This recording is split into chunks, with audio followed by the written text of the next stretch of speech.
पक्षाची मतं वाढली आहे असं जम्मू काश्मीरातल्या जनसभा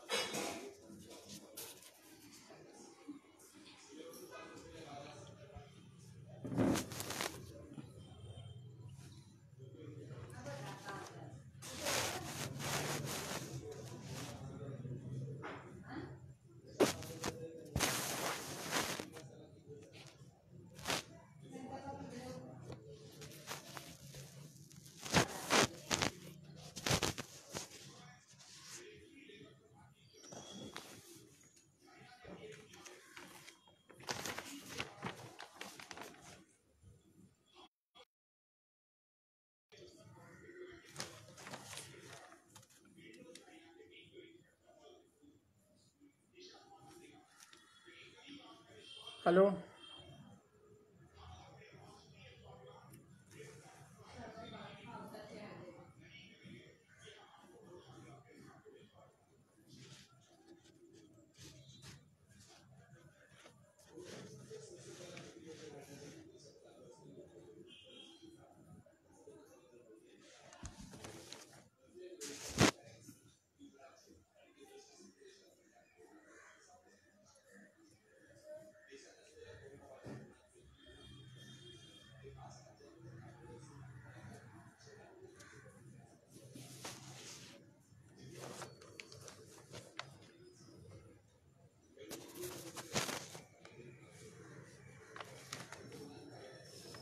नमस्कार.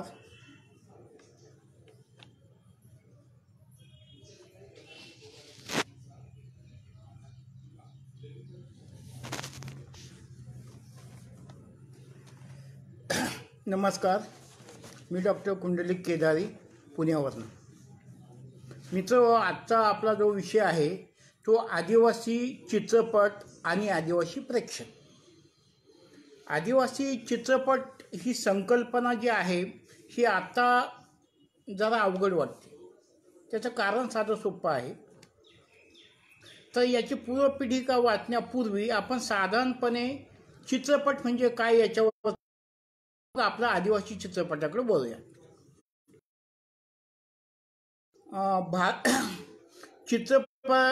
भारतीय चित्रपट सृष्टीचे मुहूर्तमेढ दादासाहेब फाळके यांनी 1913 रोवली. 1954 साली पासून भारतीय चित्रपट पुरस्कार देण्याची प्रथा पहिल्यांदा सुरू झाली आणि त्याचा पहिला मान आचार्य आत्रे यांच्या श्यामच्या आईला मिळाला. या संदर्भात असं सांगावंसं वाटतं की 1931ला अर्देश इराणी अलमारा हा हिंदीतला पहिला बोलपट, म्हणजे तोपर्यंत चित्रपट हा बोलत नव्हता, फक्त चित्र बघता येत होती. आणि त्याच्यानंतर मराठीमध्ये जो आला तो अयोध्येचा राजा. ही झाली चित्रपटाची पूर्वपीठिका. मित्र हो, आदिवासी चित्रपट ही संकल्पना जी आहे ही आता रूढ होते आहे असं म्हटलं तर काही फारसं वावगं होणार नाही. कारण गोष्ट अशी आहे की पहिली गोष्ट म्हणजे असं आहे की आदिवासी समाज हा अत्यंत साधा भोळा, अडाणी, निसर्गपूजक आणि संगीत नृत्यामध्ये रमणारा, किंबहुना नाचगाणं हे त्याच्या जीवनाचं अंग आहे. त्याच्यामुळं आदिवासी हा खेड्यापाड्यात राहणारा असल्यामुळं त्याची करमणुकीची साधनं ही अत्यंत वेगळी होती. आजही ती वेगळी आहेत. त्याच्यामध्ये जर प्रामुख्याने विचार केला की नाच, गाणं, संगीत, नृत्य ही त्यांची मुख्य करमणुकी साधनं. नाचगाण्यामध्ये जर बोलावंसं वाटलं तर नाचगाणी ही फक्त सणवार, धार्मिक उत्सव, आनंदाच्या प्रसंगी केली जातात. मग त्याचा साधा उल्लेख असा होईल का ढिंगण नाच असेल, करसाड असेल, तारपा असेल, पावरी असेल, कांबड नाच असेल, अशा निरनिराळे नाच निरनिराळ्या सणवाराला त्या जमातीचे लोक आवर्जून करतात आणि आपल्या जीवनाचा आनंद घेतात.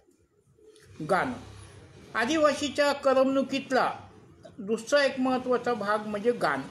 गाण्यामध्ये पहिल्यांदा जर उल्लेख करायचा झाला तर तो असा असेल की मौखिक गीतं.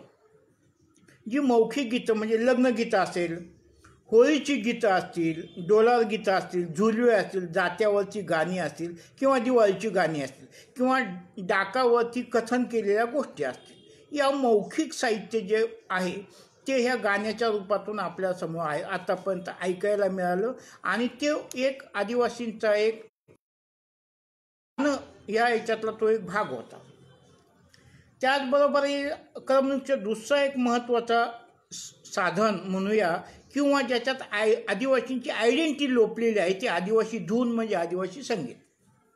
मित्रहो, आदिवासी संगीत हे इतर संगीतापेक्षा नाविन्यपूर्ण वेगळं आहे, परंतु त्या संगीताला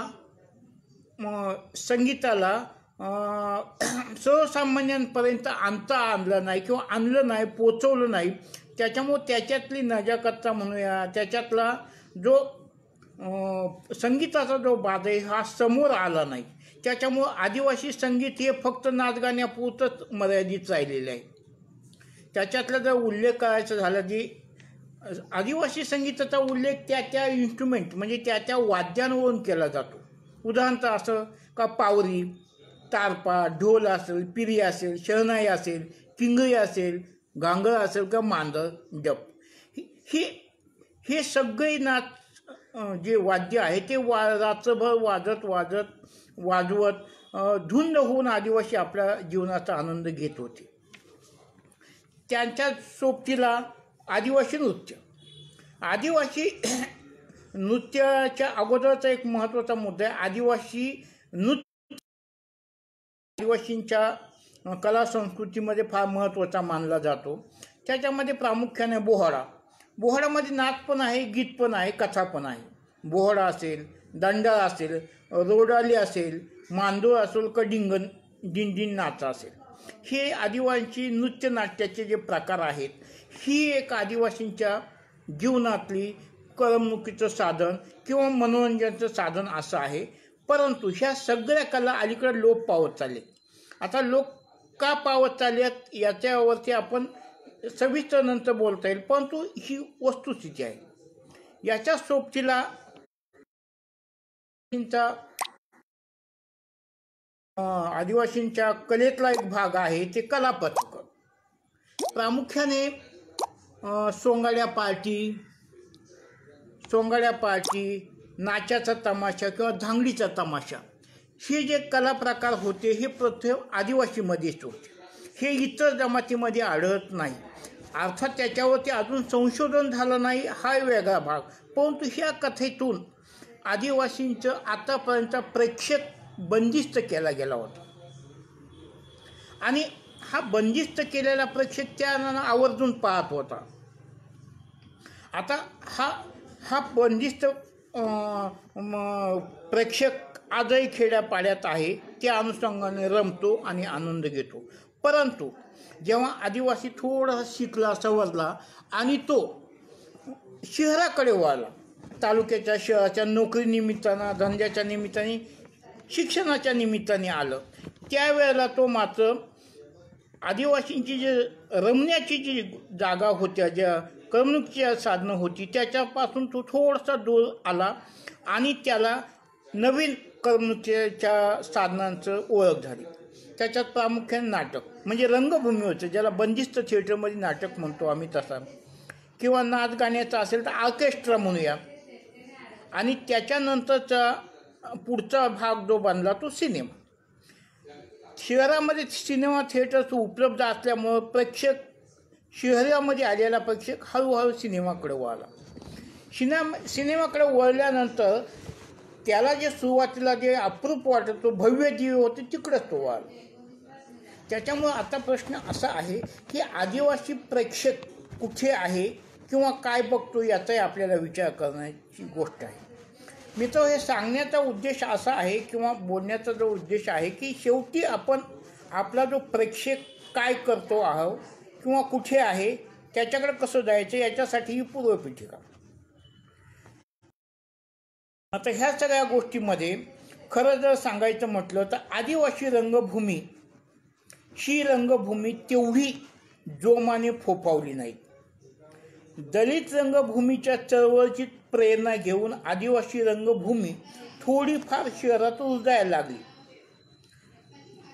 लागली थोडीफार व्हायला लागली, परंतु तेवढे कलावंत प्रशिक्षित न झाल्यामुळे तंत्रबद्ध पद्धतीने रंगभूमीवरती सादर करण्याची कला तेवढी अवगत नसल्यामुळं शहरामध्ये रंगभूमी तेवढी अस्तित्वात आली नाही किंवा चालली नाही. माझं स्वतःचं उदाहरण जर सांगायचं म्हटलं तर 1983ला मी पुण्यामध्ये आदिवासी रंगभूमी स्थापन केली. 1983 ते 2009पर्यंत आदिवासी रंगभूमी पुण्यात कार्यान्वित होती.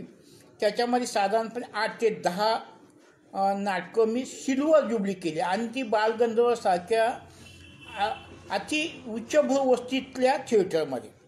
परंतु मला सांगा अशी खंत वाटते तर त्यावेळेच्या पुण्यासारख्या ठिकाणी 4-5 लाख आदिवासी प्रेक्षक असून त्यांना फुकट मी देऊ केले तिकिटे घेऊन सुद्धा त्यांनी पाहिली नाही. परंतु आदिवासी चळवळ रंगभूमी चळवळ मात्र चालत राहिली आणि त्या चळवळीला प्रामुख्यानं जो हातभार लावला प्रेक्षकांनी आणि प्रामुख्याने उच्चभ्रू समाजाने लावला, कारण रंगभूमी त्यांच्याशी फार जवळची होती. आता त्याच्या पुढचा जो भाग आहे, आता ही कारणं मी मुद्दाम सांगावं याच्यात कारण असे आहे की त्याच्यानंतर पुढचा जो भाग आहे आदिवासी साहित्य चळवळ.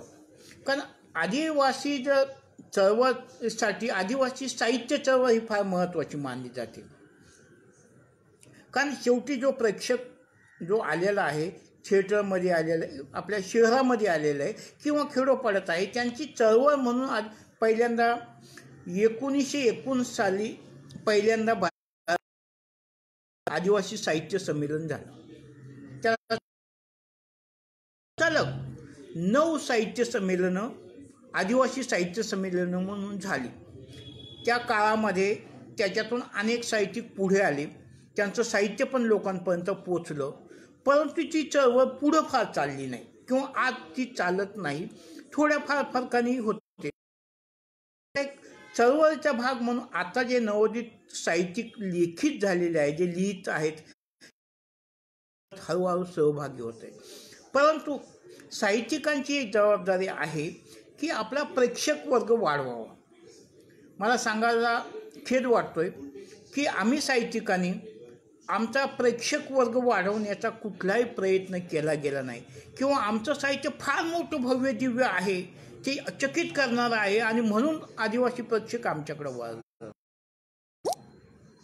याचं हे सगळं कथन करण्याचा मागचा उद्देशच असा आहे की असं ज्या चौकटीमध्ये म्हणून संगीत नृत्य नाट्य याच्यामध्ये आदिवासी प्रेक्षक किंवा जो आमचा अडकलेला होता त्या प्रेक्षकाला सिनेमाकडे वळणं हे फार मोठी अवघड गोष्ट होती आणि त्याच्यासाठी ती चळवळ हळूहळू सुरू झाली.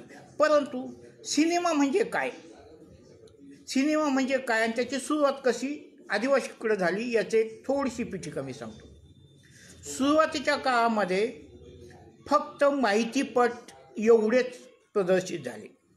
त्यातले प्रामुख्याने जे चित्रपट माहितीपट असे रूढी परंपरा लग्न काही सण उत्सव हे याचे जे माहितीपट हे प्रामुख्याने दूरदर्शन आणि आदिवासी संशोधन प्रशिक्षण संस्थेने बनवलेले होते आणि त्याच्यातूनच त्याचं प्रिझर्वेशन किंवा ज्याला काय म्हणतो झालं. त्याच्यामुळं ते हळूहळू आदिवासी माहितीपट हाच सर्वसामान्य प्रेक्षकाला कळाला. त्याच्या पुढं जाऊन हळूहळू लघुपट म्हणजे आदिवासी विषयावरचे लघुपट काही संस्थांनी आणि शासनाने तयार केले आणि ते दाखवले. ह्या चित्रपटाचा जो प्रेक्षक होता अत्यंत तोटका होता. तो प्रेक्षक कुठंतरी ज्याला म्हणतो आपण याच्यावरती दाखवलं, एखाद्या महोत्सवामध्ये दाखवलं असेल किंवा एखाद्या ठिकाणी दाखवलं, एवढ्या पुरतंच मर्यादित होतं. परंतु त्याच्या पुढं हळूहळू आदिवासी चित्रपट आदिवासी लघुपटात काहीतरी वेगळं नाविन्य आहे याची जेव्हा जाणीव व्हायला लागली तेव्हा हळूहळू आपण चित्रपटाकडे वळायला लागलो. वाटतं की आदिवासी साहित्य चित्रपट आदिवासी चित्रपट हा फार उशिरा चालू झाला आणि उशिरा चालू होण्यात एक दोन महत्त्वाच्या गोष्टी महत्त्वाच्या आहेत की याच्या अगोदरची पूर्वपीठिका अशी आहे की आदिवासींचं साहित्य हे सर्वसामान्य प्रेक्षकांपर्यंत आलं नाही. त्याला शासनाचे कुठले पुरस्कार फार मोठे मिळाले नाहीत, त्याच्यामुळे सर्वसामान्यांच्या त्या वाचनात आली नाही. म्हणून आदिवासी विषय हे जे प्रख्यात निर्माते होते किंवा धंदेवाईक व्यावसायिक निर्माते होते त्यांना आदिवासी कथा त्यांच्यापर्यंत पोचल्या नाहीत आणि त्याच्यामुळं आदिवासी या विषयावरती चित्रपट निर्मिती अजिबात झाली नाही. 25 वर्षापूर्वी जो एक पहिला जो लक्षात राहण्यासारखा एक चित्रपट झाला जयचं जयत ह्या कादंबरीवरचा एकमेव तेवढा पिक्चर आदिवासी चित्रपट म्हणून तो आमच्या सर्वांच्या आपल्या लक्षात आहे. परंतु त्याच्या पुढं का झालं, पुढं का चित्रपट आले नाही याचा जर आपण विचार करायला गेला तर चित्रपट हे माध्यम अत्यंत धंदेवाईक लोकांचं, धनाढ्य लोकांचं किंवा अशाच लोकांचं एक ते माध्यम आहे ज्याच्यावरती पैसा प्रामुख्याने खर्च करावा लागतो आणि तो परत कधी केव्हा कसा येईल याच्याबद्दल शास्त्रोक्ती नाही. कारण चित्रपट माध्यम हे एक प्रकारचा जुगार समजला जातो, आजही तो त्याच परिस्थितीमध्ये आहे. मित्रांनो, आत्ता हळूहळू चित्रपट निर्मितीकडे आपण वळतोय. खरं जर सांगायचं म्हटलं, आदिवासींमध्ये अनेक चांगले कलावंत आहेत, परंतु त्यांना स्कोप मिळत नाही म्हणजे त्यांना प्रोत्साहन मिळत नाही. त्याचं कारण असं, एकतर त्यांची पार्श्वभूमी नाही, दुसरी गोष्ट जे शहरात आले त्यांना स्कोप मिळू शकतो कारण त्याची कला कॉमन माणसाने पाहिली नसते म्हणून त्याला ऑफर मिळत नाही. परंतु मला असं बोलावंसं वाटतं, आदिवासी समाजात चांगली कलावंत आहेत, चांगल्या कलावंती लेडीज आहेत आणि आदिवासी सौंदर्य म्हणून जे आदिवासी माणसाकडं आहे ते निश्चितपणे चित्रपटाला उपयोगाचं आहे. परंतु त्यांना पुरेसा वाव, योग्य मार्गदर्शन नसल्यामुळं ते चित्रपटाकडे वळत नाही. मी या निमित्ताने कलावंतांना आव्हान करू शकतो, मी माझे अनुभव पुढे सांगणार आहे, पण सुरुवातीचा जो काळ आहे त्याच्यामध्ये कलावंत असेल, तंत्रज्ञ असेल, संगीतकार असेल, या सगळ्यांचं माझं एक विनंती आहे का तुम्ही जर सुस्थितीत असाल, कलेची जोपासना चित्रपटाकडे अवश्य वळा. दुसरी गोष्ट, याच निमित्ताने मला आदिवासी संगीतकारांना जे आता अनेक वरती मी उल्लेख केला, अनेक तारपा, घांगरी किंवा अनेक वाजवणारे, यांना संगीताचं नॉलेज आहे परंतु त्यांना प्रोत्साहन मिळालं नाही म्हणून त्यांना ह्या क्षेत्रात वाव मिळाला नाही. तर अशा संगीतकारांनी जर खास करून प्रयत्न केले तर निश्चितपणे चित्रपट निर्माते त्यांचं स्वागत करतील. अर्थात त्याच्यासाठी त्यांना जे पहिल्या ज्या परीक्षा द्याव्या लागतात, परीक्षा याचा अर्थ असा की त्यांच्याकडे काय हे त्यांना नीट स्पष्ट सांगावं लागतं, तर ते त्यांनी जे निर्माते आहेत ते त्यांच्याकडे जर ते वळले तर त्यांचा भविष्यात नक्कीच विचार होईल आणि तो केला जाईल असं मला ह्या क्षणाला निश्चित वाटतं. पुढची गोष्ट आहे का चित्रपट निर्मिती होण्यासाठी निर्माते लागतात.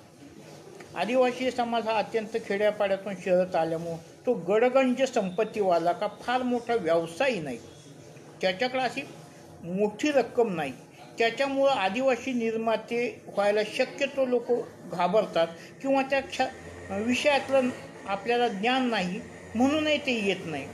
परंतु मी आता भविष्यात असं सांगतो की जे थोडेफार आपल्या आदिवासी समाजामध्ये लोक आहेत ज्यांना कलेसाठी कला करण्याची इच्छा आहे तर त्यांनी अवश्य या क्षेत्रामध्ये यावं, पैसा टाकून त्याच्यामध्ये निर्मिती करावी आणि उच्च परंपरेचं दर्शन घडवावं असं मला या निमित्ताने महत्त्वाचं सांगावंसं वाटतं. मित्रांनो, आता हे सगळं जर तुम्ही करणार असेल तर त्याच्यासाठी पहिली जी गोष्ट आपल्याला करायची आहे ती पहिली गोष्ट म्हणजे तुम्हाला सध्या आदिवासीमध्ये प्रेक्षक नाही याचा अर्थ असा मला सांगायचं का आदिवासी माणूस पाहत नाही असं नाही. प्रेक्षक नाही याचा अर्थ आवर्जून तो पाहत नाही किंवा त्याला आकर्षित करण्या इतपत त्याच्याकडे. तेव्हा त्याच्यामुळं पहिल्यांदा आपल्याला कार्यकर्त्यांना, साहित्यिकांना, कलावंतांना आपल्या प्रेक्षक जोपासावा लागणार आहे. त्याच्याशिवाय तो आपल्या सिनेमाकडे येणार नाही.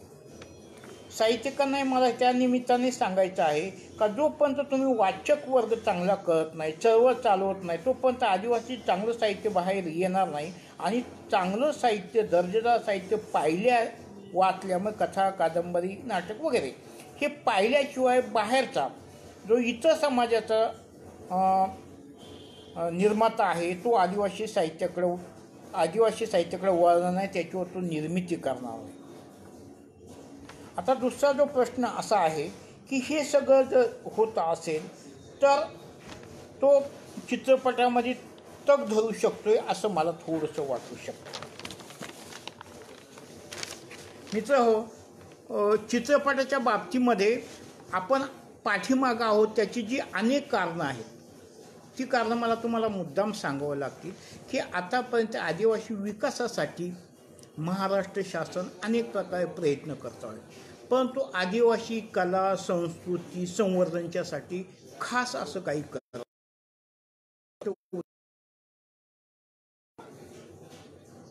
समाज कल्याण खात्यातून आदिवासी विकास विभाग वेगळा झाल्यानंतर आता स्वतंत्र मंत्रालय आजपर्यंत माझा जो अनुभव आहे की गेले 2000 धोरण व्हावं याच्यासाठी मी प्रयत्न करतो आहे. अजूनही शासनाने सांस्कृतिक धोरण ठरवलेलं नाही, गठीत केलेलं नाही आणि याच्याकडे अनेक वेळा लक्ष आकर्षित करून सुद्धा आपले पुढारी, नेते, शासकीय अधिकारी यांनी लक्ष दिलं नाही. याच्या दुष्परिणाम काय आहे त्यातला हा एक प्रकार आहे की चित्रपटाला वाव नाही. कारण आपले कलावंत तयार होत नाही, त्यांना प्रोत्साहन मिळत नाही, कला जोपासता येत नाही. तोच प्रकार आहे नाटकासाठी, साहित्यासाठी. आणि दुसरी गोष्ट आदिवासी सिनेमा हा काहीतरी वेगळा आहे याच्यासाठी काही शासनाकडे काही योजनाच नाही. मी मागच्या 1-2 वर्षापूर्वी शासनाकडे अशी मागणी केली का बाबा आदिवासी चित्रपट कलावंत आणि चित्रपटाला जर वाव मिळायचा असेल तर तुम्ही आदिवासी चित्रपट महोत्सवाचे आयोजन करा. जर तुम्ही करत नसेल तर मी करतोय. मित्र, मला सांगायला आनंद वाटतो की पुण्यासारख्या ठिकाणी 2006 पासून आदिवासी चित्रपट महोत्सवाचं दरवर्षी आयोजन करतो आणि या 14 वर्ष हा माझा उपक्रम सातत्याने चालू आहे.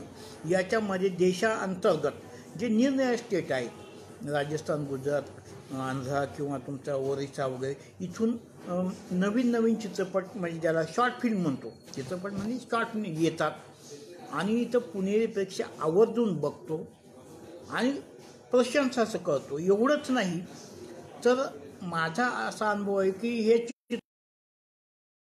लोकप्रिय झाल्यामुळं विदेशी प्रेक्षकसुद्धा आमच्या चित्रपट महोत्सवाला येतो. परंतु शासन याच्यासाठी शासनाकडे मागणी केली तर शासन पैसा द्यायला तयार नाही. केंद्र शासनाकडे केलं केंद्र शासन, राज्य शासनाकडे केलं राज्य शासनाकडे.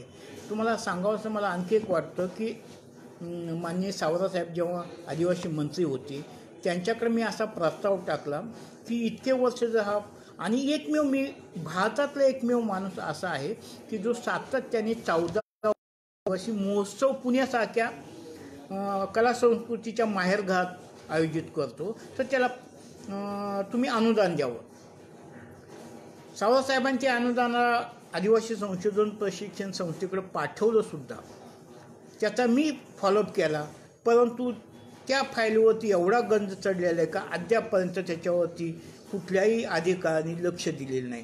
परंतु याच्यामध्ये कारण कसं की त्यांना त्याची गरजच वाटत नाही. परंतु दुसरी गोष्ट मला याच्यातनं आणखी सांगावं लागते, शासनाचं लक्ष परंतु बिगर आदिवासीला मात्र मागच्या वर्षी 2019च्या काळामध्ये आदिवासींच्या शॉर्ट फिल्मची कॉम्पिटिशन घेण्यासाठी पुणे इंटरनॅशनल फेस्टिवलसाठी लाखो रुपयाचा खर्च गव्हर्नमेंटने केला आणि हा खर्च त्यांनी म्हणजे त्याच्या अगोदर शासन पैसा म्हणत नाही पण तो अशा ठिकाणी ते खर्च करते म्हणजे याच्या मागे शासनाची भूमिका सुद्धा तुझ्या भावाची आहे हे मला इथं नमूद करायचे. मग आदिवासी चित्रपट महोत्सव कसा किंवा आदिवासी कलावंत त्यांच्या योजना कशा पुढे येतील त्याच्यासाठी आपण आग्रही असलं पाहिजे. त्याचबरोबर दुसरी गोष्ट अशी आहे की जर आदिवासी चित्रपट पुढे यायची अपेक्षा असेल तर जे काही छोटे मोठे चित्रपट निर्माते जे चित्रपट सादर करतात त्यांच्याची पुरस्कार द्यावे. कारण शेवटी कसं एखाद्या वाव द्यायचा असेल तर त्याला प्रोत्साहन म्हणजे केवळ प्रेक्षकांचं प्रोत्साहन पाहिजे किंवा शासनाचं पाहिजे. प्रेक्षकांचं प्रोत्साहन तर तेवढं मिळत नाही. त्याचं कारण आहे की आदिवासी 60%चीच फक्त लोकसंख्या असलेला आहे. त्यातून चित्रपट पाहणार किती. मग शासनाने ती मदत करायला पाहिजे. आणि दुसरी गोष्ट म्हणजे जे आदिवासी कलावंत त्या कलावंतांना कला संगीत नृत्य नाट्य याच्यात जे जोपासना करतायत त्यांनी अनुदानं दिली पाहिजे. पेन्शन भत्ते दिले पाहिजे. त्याच्याशिवाय ते तग धरू शकत नाही. कारण त्या कलेतून काही उपजीविकेचं साधन होतं हे जोपर्यंत आदिवासीला कळत नाही तोपर्यंत तो जोपासला करणार नाही. मित्रांनो मला आपल्या ह्या सगळ्या गोष्टींमध्ये मला मुद्दाम सूचित करायचं आहे की आपल्याला आदिवासी सिनेमा तयार होऊ लागला पण आदिवासी प्रेक्षक नाही आणि तो प्रेक्षक करण्याची जबाबदारी आता आपल्यावरती आली. मित्र मी आपला नुकताच माझ्या आतापर्यंत मी जो सुरुवातीचा चित्रपट केला तो आत्मबोध हिंदी चित्रपट होता. गडचिरोलीच्या नक्षलाईट एरियावरती जाऊन अभ्यास करून तो चित्रपट मी पूर्ण केला. हिंदीत असल्यामुळं माझी ताकदही फार लिमिटेड असल्यामुळे पुण्यासारख्या ठिकाणी 4-5 थिएटरमध्ये 2011 तो प्रदर्शित झाला. सह्याद्री DD1नी तो स्वीकारला परंतु सरकार बदलल्यानंतर त्यांनी अजूनही तो प्रक्षेपित केला नाही. त्याच्यानंतर पुढची गोष्ट सांगायची मी जो गतवर्षी म्हणजे याच्यामध्ये मागच्या फेब्रुवारीमध्ये वा पैलवान हा चित्रपट प्रदर्शित केला. मित्र सांगायचा मला आनंद वाटतो की हा चित्रपट मी स्वतःच्या दर्शक मी स्वतःच असल्यामुळं मला काही गोष्टीची अडचण खर्चाचे काही लिमिटेड त्यामुळं माझ्या कृतीप्रमाणे मी तो सादर केला आणि महाराष्ट्रातील 25 थिएटरमध्ये तो प्रदर्शित. ह्यावेळेला माझी जेव्हा चाचणी चालली होती त्यावेळेला मी अनेक आपल्या आदिवासी कार्यकर्त्यांशी बोललो. मुंबईचं उदाहरण जर घ्यायचं झालं तर तिथं कार्यकर्त्यांना भेटलो कुठल्या थिएटरला कुठली वेळ घाला असं सांगितलं आणि कार्यकर्त्यांनी मला फार प्रोत्साहन दिलं.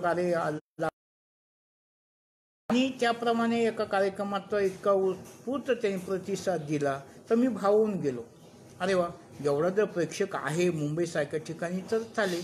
पण मला सांगायला खंत वाटते तर कल्याणसारख्या थिएटरमध्ये तो 8 दिवस झाल्यानंतर चुकूनच आपले आदिवासी प्रेक्षक त्याच्याकडे वळाला. मी आदिवासी प्रेक्षकांना दोष देण्यासाठी उल्लेख करत नाही पण ज्यांच्या भरवशावरती केला त्यांना ते करता आलं नाही.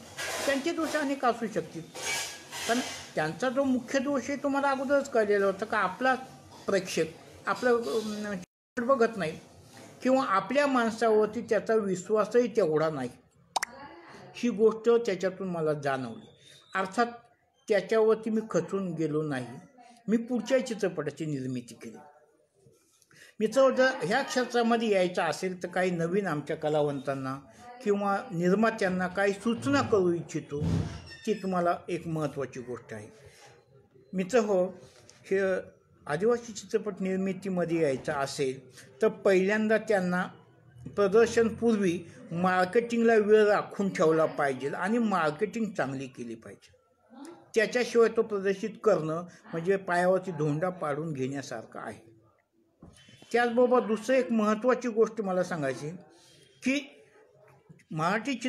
आदिवासी चित्रपट म्हणून आपले आदिवासी प्रेक्षक येऊन बघेल या भरवशावरती तुम्ही राहू नका. तर तुम्हाला काय करायचं आहे, सर्वसामान्य प्रेक्षकांना चकित करता येण्यासारखं अद्भुत असं काहीतरी निर्मिती जर दाखवली तर प्रेक्षक तुम्हाला खेचता येईल. दुसरी गोष्ट आणखी एक मला याच्यातून सांगायचं आहे की ह्या सगळ्या गोष्टी मला का सांगावंसं वाटतो की मी काही गोष्टीवरती लक्ष देऊन किंवा माझ्या भरोशाने मी काही तोटा सहन केला तो इतर तुम्ही करू नये. अर्थात मी कलेसाठी कला करतो, मी धंदा म्हणून हा चित्रपटाकडे बघितलं नव्हतं, आजही तो बघत नाही.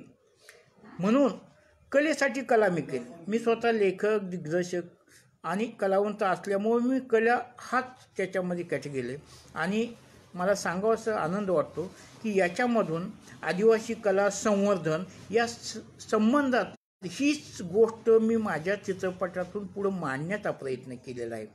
थोड्याफार प्रेक्षकांना तो पाहिला असेल तर त्यांना थोडी कळेल आणि मला सांगायला आनंद वाटतो की तो चित्रपट पाहिल्यानंतर 1970 ते 80च्या काळ जो चित्रपटामध्ये मी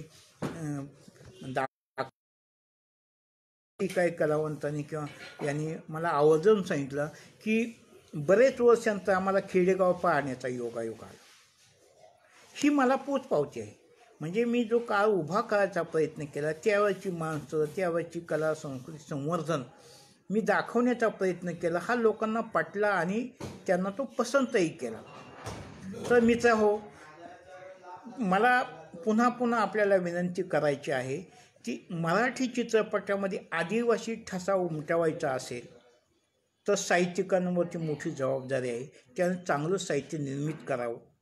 ते साहित्य याच्यासाठी करावं की ते अद्भुत साहित्य किंवा ते चांगलं साहित्य सर्वसामान्य प्रेक्षकांना, वाचकांना आवडेल आणि ते आदिवासी विषयाकडं आकर्षित होतील. ही एक गोष्ट झाली.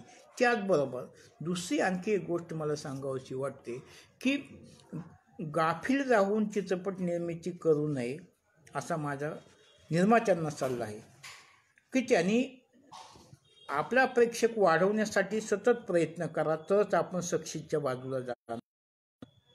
कलावंतांना पुन्हा एक सूचना करावीशी वाटते की कलावंत एवढे चांगले आपल्या आहेत, परंतु त्यांना संयम किंवा सहनशीलता, पेशन्स हा प्रकार मला जो अनुभव आला तो फार कमी वाटला. माझ्या वा पैलवान चित्रपटामध्ये पुणे, सांगली, सातारा, मुंबई, नागपूर, जळगाव, सोलापूर अशा विविध शहरातली, विविध तालुके, जिल्ह्यातली कलावंत एकत्र झाले. माझी दृष्टी त्याच्यामागे वेगळी होती का त्या ठिकाणी तो पिक्चर गेला तर त्यांनी पाहावा आणि ते प्रयत्न करतील. परंतु कलावंत जो आहे तो फक्त आपल्या पायापुरतं बघतो आणि त्याच्यामुळं तो त्याचं मार्केटिंग जर करू शकला नाही तर त्या मार्केटिंगचा निर्मात्यालाही उपयोग होत नाही आणि प्रेक्षक म्हणून त्याला पण प्रेक्षक पसंत करत नाही किंवा ओळखत नाही. तर तेव्हा कलावंतांना माझी विनंती अशी राहील की केवळ त्यांनी कला क्षेत्रात येणं आणि त्याच्यातून काय एवढं नाही तर त्याला कला क्षेत्रात आपला ठसा उमटण्यासाठी आपण सर्वसामान्य प्रेक्षकांपर्यंत कसं जाईल, मित्रवर्गापर्यंत कसं नाही, आपला चाहता कसा वाढवला याचा सातत्याने प्रयत्न केल्याशिवाय तुम्हाला चित्रपटामध्ये तरता येणार नाही. मित्रहो, माझे विचार आपल्याला पटले, पसंत आले न आले तुम्ही अवश्य कळवा. नमस्कार. नवीनच मी पुढील वर्षी नवीन चित्रपटाची नक्की घोषणा करेल आणि त्याच्यासाठी काही रिक्वेस्ट आल्या तर आदिवासी कलावंतांचा, संगीतकारांचा नक्कीच विचार करेल. धन्यवाद.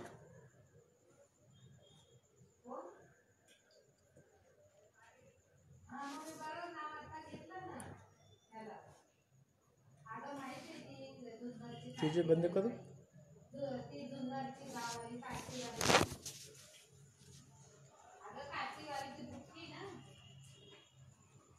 बंद कसं करायचं?